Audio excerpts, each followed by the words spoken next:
Morning, everybody. It is Tuesday, May 6th. In my part of the country, we call it Tuesday. It is a nice Tuesday morning. It's cool, but boy, we have had the rain. We are wet in my part of the country. But the good news about my part of the country is it will dry up. It is like my old granddaddy used to say, worst drought I was ever in started on a day just like today. Let's get into it. Jesus calling for May the 6th. Do not search for security in the world you inhabit. You tend to make mental checklists of the things you need to do in order to gain control of your life. If only you could check everything off your list, you could relax and be at peace. But the more you work to accomplish that goal, the more things crop up on your list. The harder you try, the more frustrated you become. Man, that happens, doesn't it? If I can just get this, and this done, whew, and boy, as you go, this, and this pops up down below it. It's like it's always a struggle. It takes it all this day and age to make a living, doesn't it? And you start into that list, and that list just compounds, it seems like. There's a better way to find security in this life. Instead of scrutinizing your checklist, focus your attention to my presence with you. This continual contact with me will help you in my peace. Moreover, I will help you sort out what is important and what is not, what needs to be done now and what does not. Fix your eyes not on what is seen, but what is unseen. And that's your circumstances versus God's presence. I struggle with this a lot.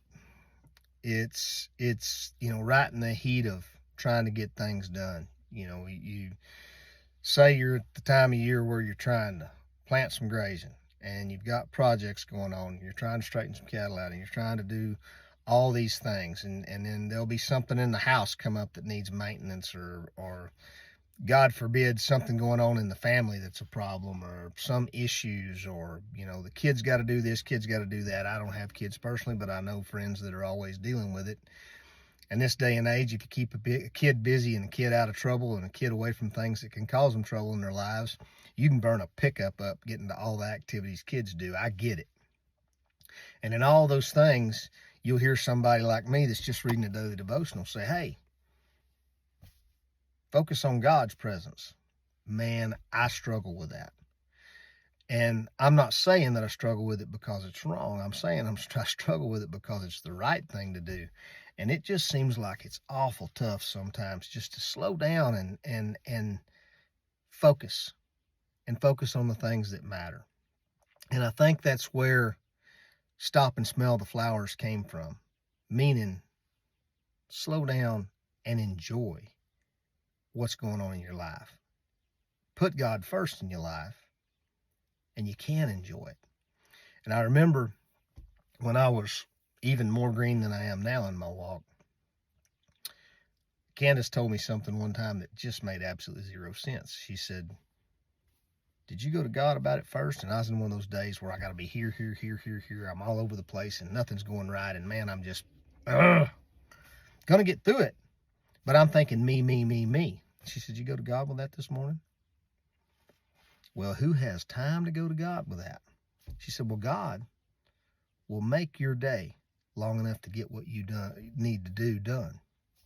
Oh, you're telling me God's going to stretch my day out.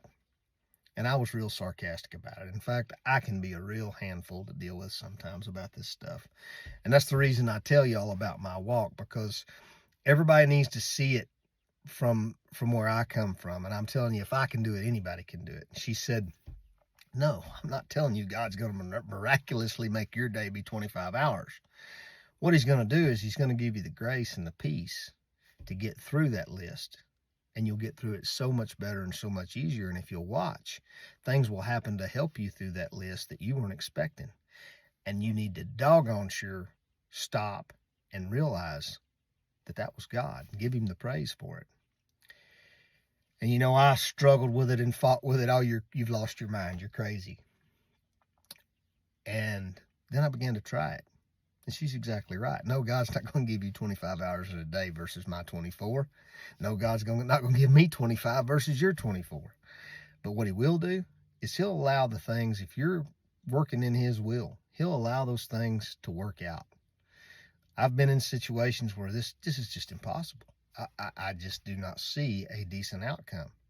Boom, something had happened that made it a decent outcome. That's God working in your life. Scripture it gives for today's devotional is Hebrews 3:1, Isaiah 26:3, and 2 Corinthians 4:18. Guys, I say it every morning. Your joy comes first thing in the morning.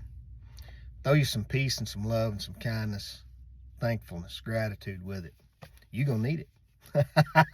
I have determined that I'm not just saying it'll make your day better. It will make your day better, but you're going to need it. In the world we live in, you're going to need it every day. Don't set it down for nobody. Take it with you. In fact, rather than set it down for somebody, share it with somebody. Let God work in your life. I'm not saying you got to grow a steeple out of the top of your head and become a Bible thumper. Not that that's bad either. Thumping that old Bible, ain't nothing wrong with that. I am saying that if you'll let him work in your life, he will. And it's so much more peaceful and so much easier and so much better. Will there be struggles? Heck yeah. Heck yeah. I happened to do a podcast last night, the Spur On podcast with some really nice fellows from down there in Alabama. And we talked about my story and we talked about my walk. And of course, my walk's a pretty short conversation because I'm so green in it. But what I tried to tell them is I intend on letting you guys know what it does for me. And if it can do it for me, it can do it for anyone. Take your tools with you today. If the weather's getting bad in your part of the world, I wish you nothing but beneficial weather. And I think God will do the same thing if you'll go to him. Remember, you may be the only Bible a person ever reads. Act accordingly. We'll see y'all tomorrow. Have a great day.